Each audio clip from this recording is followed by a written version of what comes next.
In this lesson, we want to review operations on functions. All right, so whenever we study functions, we're going to come across this topic known as operations with functions. So we start seeing this in Algebra 1, and we kind of carry this through to Algebra 2 and college algebra, and you even see it in pre-calculus. So it's a very common topic to kind of work through. And essentially, it's very easy. We're just asked to find the sum, difference, product, and quotient of two functions, which in the end gives us a new function. The only thing that's kind of challenging here is just understanding the notation, understanding what you're being asked to kind of find. But once you see a few examples, it's very, very easy. All right, so let's start out by just going through kind of the textbook definition that you're going to encounter in your course. Essentially given two functions, and for today's purposes, we're just going to call it f and g. So those are our two functions, and for all values of x where f of x and g of x are going to be defined, we're going to talk about the functions f plus g, f minus g, f times g, and f divided by g. So we have these definitions already written down. Essentially, if you see this notation, f plus g of x, this means we have f of x plus g of x. Okay, so these two are the same or equal. Same thing goes for f minus g of x. This is equal to f of x minus g of x. And then f times g of x, this is equal to f of x times g of x. And then f over g of x, this is equal to f of x divided by g of x. And I have a restriction here. Remember, you can't divide by 0.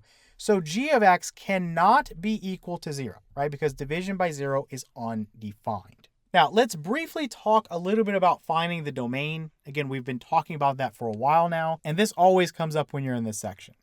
So for our functions f and g, the domains of f plus g, f minus g, and f times g are going to include all real numbers in the intersection of the domains of f and g. When we say intersection, we mean that the domain of the new function will only include values that are in the domain of both original functions. So it must be valid for both functions to be valid in the new function that is created.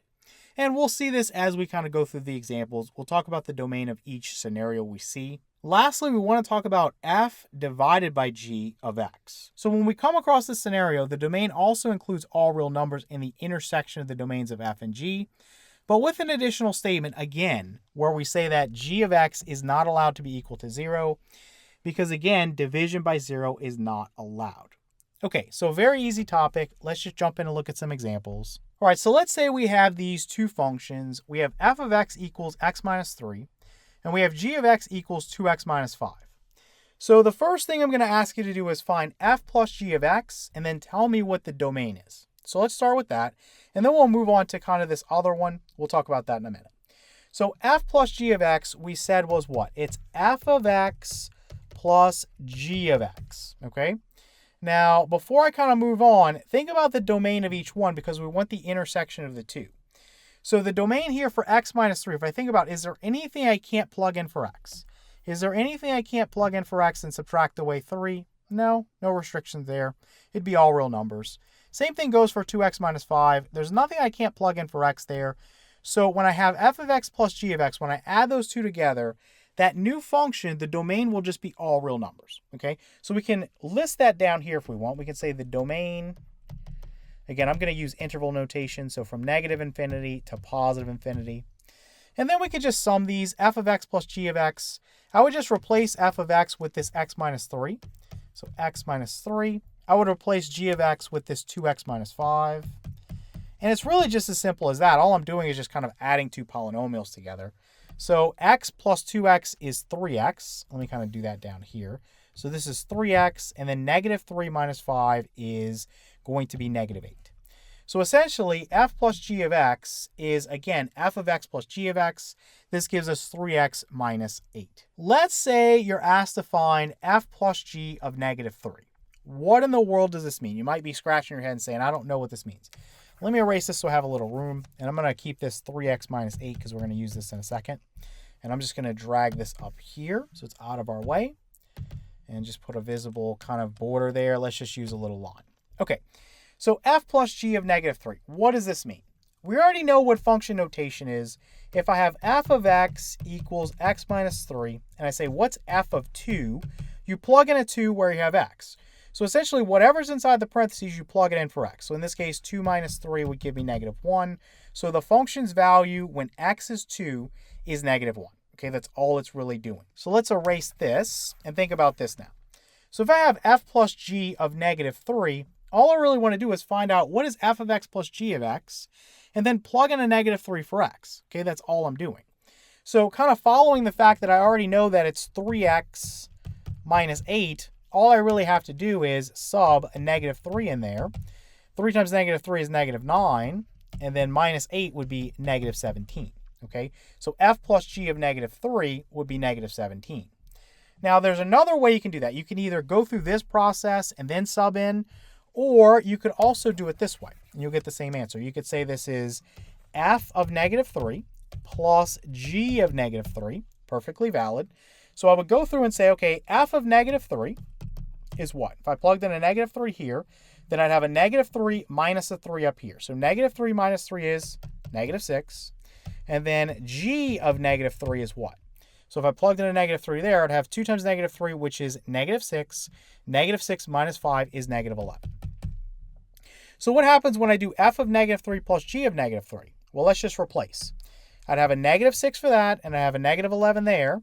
So I'd have a negative 6 plus a negative 11, or you could say negative 6 minus 11 if you wanted to. It doesn't matter. And you get negative 17 either way, right? So if I plug in a negative 3 here, I get negative 17. If I kind of go through and say f of negative 3 plus g of negative 3, I also get negative 17. So again, either way, I'm going to get that negative 17 as my result. All right, let's look at subtraction now with the same two functions. So we have f of x equals x minus 3 and g of x equals 2x minus 5. Again, same two functions. We have f minus g of x. So again, all I'm doing here is I'm just saying that this is f of x minus g of x. Okay, that's all I'm doing. So f of x is what? It's going to be x minus 3. And g of x is 2x minus 5. You got to be careful with subtraction. I am subtracting away g of x. I'm subtracting this whole thing away. So the best thing to do is just wrap this in parentheses to remind yourself that you've got to distribute this negative to each term, right? So essentially this becomes negative 2x plus 5. So this becomes minus 2x plus 5. And so we can go through and just combine like terms now. X minus 2x is negative x. So I'll just get rid of that. And negative 3 plus 5 is positive 2. So this becomes negative x plus 2. Okay, so that's the result there. Now, before I go any further, the fact that we're doing subtraction here, it doesn't matter. The domain is still all real numbers. If I look at f of x and I look at g of x, again, all real numbers here, all real numbers here. When you get this result here, it's going to be all real numbers. It's the intersection of the two domains. So the domain, I can just kind of put a bar again here and just say the domain is from negative infinity to positive infinity.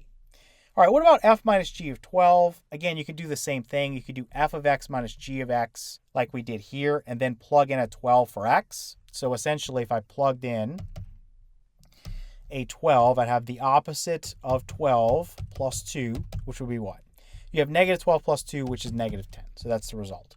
The other way to do it is, again, to do f of 12 minus g of 12. That's perfectly valid. F of 12 would be what? 12 minus 3 would be 9. Then minus g of 12, you'd have 2 times 12, which is 24. And then 24 minus 5 would be 19. So you'd have 9 minus 19, which again is negative 10. So either way you do it, you're going to get the same result. All right, let's look at one that's slightly more challenging. So we have f of x equals the square root of 3x minus 5. We have g of x equals 7x minus 2. So before we get started, let's think about our domain here. Okay, remember, we're going to work in the real number system. So we want values of x that we plug in that are going to produce real number results. Okay, so with a square root, you have a restriction because in the real number system, we can't take the square root of a negative number. Of course, we can do this with the complex number system, but when we're talking about domain, unless somebody specifically tells you to include the complex number system, we're working in the real number system, okay? So what we want to say here is that this radicand, this 3x minus 5, needs to be non-negative. So 3x minus 5 needs to be greater than or equal to 0. We solve this inequality to find out what the domain needs to be. We get 3x is greater than or equal to 5. We divide both sides by 3. and we get that x is greater than or equal to 5/3. So x here has to be greater than or equal to 5/3. So the domain could be written in set builder notation by saying what? The set of all x such that x is greater than or equal to 5/3. Or again, you could use interval notation, which is generally what I prefer. So let's say that the domain is going to be from 5/3, and I'll put a hard bracket there because it's included, and then out to positive infinity. Okay, so that's my domain. All right, so now that we've gotten that out of the way, let's think about f plus g of x here. So in this particular case, I'm just going to drag this down here. So f plus g of x, f of x is what? It's the square root of 3x minus 5. And g of x is 7x minus 2. So plus 7x minus 2. I can't combine this at all, right? So all I can really do, and let me put my equal sign here. And I'm just going to kind of move this down so this makes more sense. So let's move this down here, and let's move this up here. There we go. That's much better. So f plus g of x is just going to be equal to the square root of 3x minus 5. And then outside the square root symbol, we have plus 7x minus 2. Okay, so that's just summing f of x plus g of x. Again, nothing we can really combine. You can't combine this with this. So we're done. Now, if I have f plus g of negative 2, again, all I want to do is I can just take this guy, and I can substitute a negative 2 in everywhere I see an x. So that's really simple. So I'll just have the square root of 3 times negative 2, and then minus 5, and then plus 7 times negative 2, and then minus 2. Now, before I go any further, do you see a problem? Well, yeah, we already said that the domain was from 5/3 out to positive infinity, and I just plugged in a negative 2 there for x. Here it doesn't really matter, but over here is where you get the problem, right? 3 times negative 2 is what? It's negative 6. Negative 6 minus 5 is negative 11. So you get negative 11 here. Again, in the real number system, you can't take the square root of negative 11. So we would say that this guy is undefined, right? This is undefined, okay? Now, again, if you're working with complex numbers and you use your imaginary unit I, you can write a solution. But again, we're not doing that here. All right, let's look at the same two functions and do subtraction now. So we have f of x equals the square root of 3x minus 5, and g of x equals 7x minus 2. So we want f minus g of x, and we want f minus g of 7. Again, my domain is going to be the same. No change in that. So my domain, again, is going to be from hard bracket 5/3 out to positive infinity. Okay, so 5/3 is included. That's why I have a bracket there instead of a parenthesis. So for f minus g of x, I'm going to take f of x, which is the square root of 3x minus 5. And I'm going to subtract away g of x, which is 7x minus 2. Now, again, when you work with subtraction, be very, very careful because you can make a sign mistake pretty easily. Wrap this in parentheses, and then distribute your negative to each term. So you'd have minus 7x and then plus 2. Very important you do that, otherwise you will make a sign mistake. You can't combine this part with this part, okay? But you want to make sure that you have the correct sign, because if you just put plus 7x minus 2, this is wrong. So this becomes minus and this becomes plus, okay? So very important you do that. All right, so for f minus g of 7, again, all I'm going to do is plug in a 7 for x. And again, because x can be anything that's 5/3 or larger, it's going to be valid in this situation. So we'd have the square root of 3 times 7, which is 21, minus 5, which is 16. So the square root of 16 minus 7 times 7 plus 2.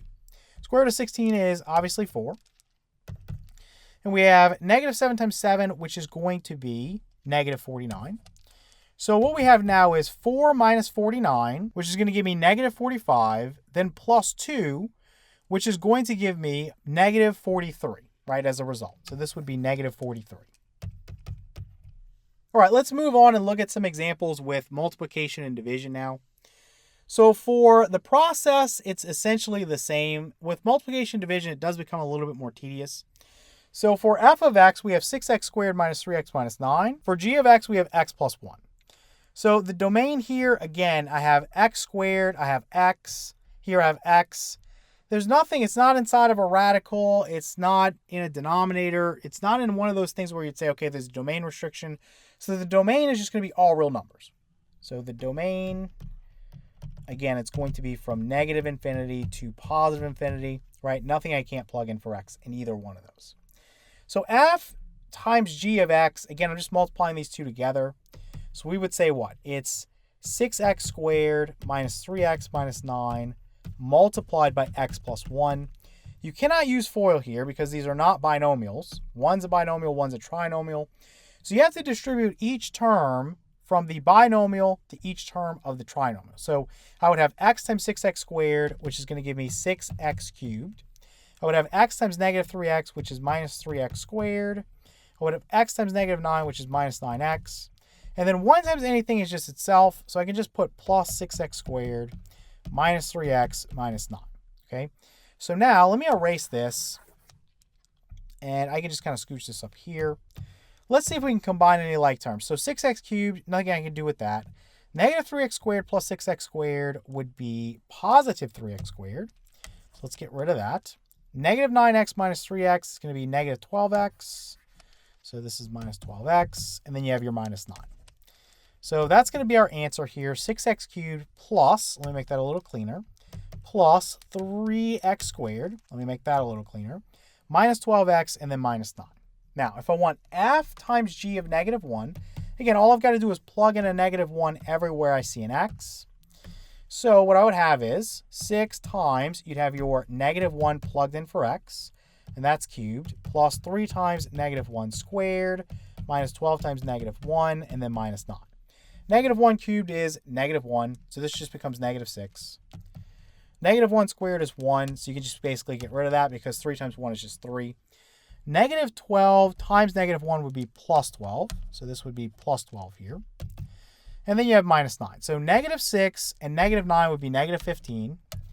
So this would be negative 15. 3 plus 12 would be positive 15. So what we see is that we're going to end up with 0. Okay, so f times g of negative 1 is 0. And again, you can prove this to yourself. You can go back and say, what's f of negative 1? What's g of negative 1? You can multiply those two together, and you will end up with 0. And it's obvious because if you plug in a negative 1 there, negative 1 plus 1 is 0. 0 times anything is 0. Okay, so that's why that happens. All right, so let's move on and look at the same two functions with division now. So what we have is f divided by g of x. And again, all I want to do is take f of x and divide it by g of x. But again, when you work with division, you're going to have an extra restriction.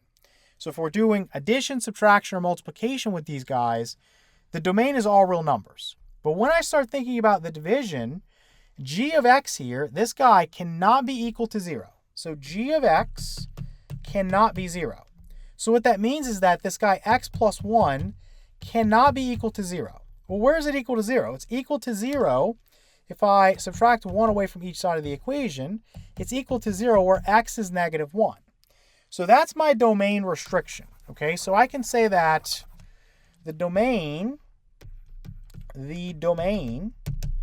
is, again, the set of all x such that x does not equal negative 1. Again, that's your set builder notation, or as I prefer, and this is going to be a little bit longer to write it this way, you can write an interval notation, so from negative infinity up to, but not including negative 1, and the union with, again, from negative 1, anything larger than that, out to positive infinity. So all real numbers except for negative 1. Negative 1's not included here, and negative 1's not included here. All right, so now let's think about f divided by g of x. So all I'm going to do is grab f of x, which is 6x squared minus 3x minus 9, and put this over x plus 1, okay? Now, we already know how to simplify something like this. We can either use polynomial long division if we want, or in this particular case, we can think about this by kind of factoring the numerator and canceling with the denominator, okay? But there's going to be one thing that we need to think about here. Let me copy this real quick. We're going to go to a fresh sheet, and we're just going to work on this real fast. I'll get rid of this equal sign. And I want you to think about how we can factor this numerator. We can pull out a 3. So I'd have 2x squared minus x minus 3. This would be over x plus 1. And what can I do here? Can I factor 2x squared minus x minus 3? Well, this guy right here is a prime number, so it's perfect to use reverse FOIL with. So I can say this is 2x and this is x. Now I know this last term here, negative 3. So this negative 3 can only come from a negative 1 and a positive 3, or a positive 1 and a negative 3. So those are our only two possibilities if we can factor this. So let's think about this. If I had 2x multiplied by negative 1. So let's say I had a minus 1 here, and I had positive 3 multiplied by x. Would that get me what I needed? No, because this guy right here in the middle is negative 1x. What I would need to do is make this a plus 1 and this a minus 3. Because the outer now would be plus 2x, and the inner would be negative 3x. So that would be perfect, right? Plus 2x added to minus 3x would give me my negative x, and then negative 3 times positive 1 would give me my negative 3. So this is the factorization we're looking for. Now, we have this over our x plus 1. So look how easy this is now. This is going to cancel with this, and I'm just left with this 3 times the quantity 2x minus 3, which I can also write as 6x minus 9. So let's go back up, and I'm going to write this as 6x minus 9. So 6x minus 9. Now, here's where you really got to pay attention, because this is where the teacher is going to throw a fastball at you. We have talked about rational expressions before, and the same rules are going to apply when you have a rational function like we have with this f over g of x. Before we simplified, we noticed that a value of negative 1, we restricted that from the domain, made the denominator 0. So after we simplify, we see that with 6x minus 9, there's no restriction. But you've got to carry that restriction over, okay? It's still undefined when x is equal to negative 1. So in this next problem where it says f over g of negative 1, a lot of students will go, okay, 6 times, you have negative 1 minus 9, and they'll say this is equal to negative 15. That is wrong. This is wrong. Don't do that. This guy is undefined. Okay, this is undefined. This is a very common trap question. You've got to say this is 6x minus 9, and you can list the domain restriction that x is not allowed to be equal to negative 1. This gets carried over even though you simplified and it disappeared. All right, let's look at another one. So we have f of x equals the square root of 4x minus 1, and g of x equals 1 over x. So f times g of x, again, we're just multiplying these two functions together. So you'd have the square root of 4x minus 1 times 1 over x. You can really just write this as over x. Now, before we go any further, let's think about domain restrictions, because here you've really got to think about things. With f of x, you have a domain restriction where the radicand, 4x minus 1, has to be greater than or equal to 0. So if I add 1 to both sides of the inequality, I get 4x is greater than or equal to 1. Divide both sides by 4, I get x is greater than or equal to 1/4. So that's one domain restriction. The other domain restriction is what? It's that this guy right here is 1 over x. Well, I can't have an x value of 0. But this guy is more restrictive than this guy. So I can just take x is greater than or equal to 1/4, and I'm good to go, right? Because 1/4 is already larger than 0, so 0 is already not included in the domain when I restrict the domain to these values. So I can just say that my domain, okay, for this new guy right here is going to be what? It's going to be from 1/4, again, including 1/4, that's why I have the bracket there, out to positive infinity. Okay, so that's my domain. And this is as simple as I can make this. I really can't do anything else here.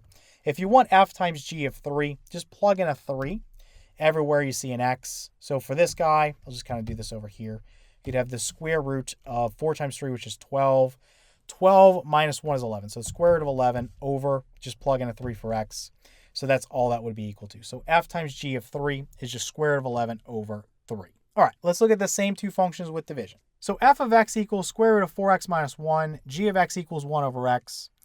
So we want f divided by g of x. So again, all I'm going to do is take square root of 4x minus 1, my f of x, and divide it by 1 over x, my g of x. So divided by 1 over x. The quickest way to do this is just to say what? This is equal to square root of 4x minus 1 times the reciprocal of this, which is x over 1, or just x.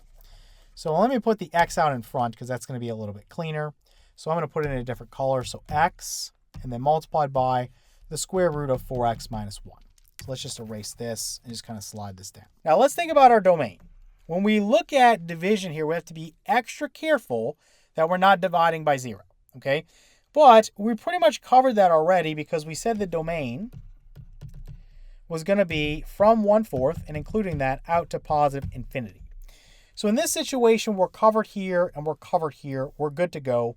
And even when we had it set up in the format of the square root of 4x minus 1 divided by 1 over x, we're still good to go. If I plug in a 1/4 there or anything larger, I'm okay. The only value that's excluded there is going to be 0, and that's covered by this domain restriction here, so we are okay. All right, so let's talk about f divided by g of 1. So all I would do is take this guy here, this x, I'd plug in a 1 there, and then square root of 4 times 1 minus 1. 4 times 1 is 4, 4 minus 1 is 3. So all I have here is what? Just the square root of 3. All right, so let's look at one more kind of concept here, and then we'll just wrap things up. All right, so we have g of x equals 2x plus 4, h of x equals 3x cubed minus 4. This can be a little confusing when you first see it. Suppose you see negative 2g plus 3h of x. Now, it doesn't matter if you have addition here, subtraction, multiplication, or division. It's the same process. All I want to do, if I see negative 2 times g, it's just like if I saw negative 2 times g of x. Just multiply negative 2 by each part of this function. Okay, that's all I'm doing. If I see 3 times h, just multiply 3 times each part of this function over here. It seems a little bit challenging, but it's really not. So really all I'm saying here is that I have negative 2 times g of x plus 3 times h of x.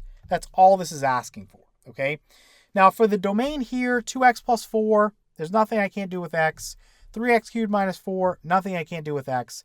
The domain is all real numbers. So the domain, let's write that up here. We'll put from negative infinity to positive infinity. And let's just crank this out real quick. So if I have negative 2 times g of x, well, essentially I'm doing what? I'm multiplying negative 2 by 2x. So that's going to give me negative 4x. And then I'm going to have negative 2 times 4, which is minus 8. And then I'm adding this to, and I'm just going to wrap this in parentheses just to kind of separate things. I'm adding this to 3 multiplied by h of x. So 3 times 3x cubed is going to be 9x cubed. Let me write that down here. So 9x cubed. And then 3 multiplied by negative 4 would be minus 12. Okay? So let me erase this notation. Let me erase the parentheses. We're just using that to separate things. And essentially, what can I do? Well, my 9x cubed, I don't have anything to combine with that. Then I have my negative 4x, nothing to combine with that. And I just have negative 8 minus 12, which is going to be negative 20. So I end up with 9x cubed minus 4x minus 20. So it's just that simple. When you see these numbers out in front of kind of your function's name, either it's f or g or h or whatever you're using, just multiply that number by each part of that function and then proceed with the operation you're given. Okay, it's very, very simple.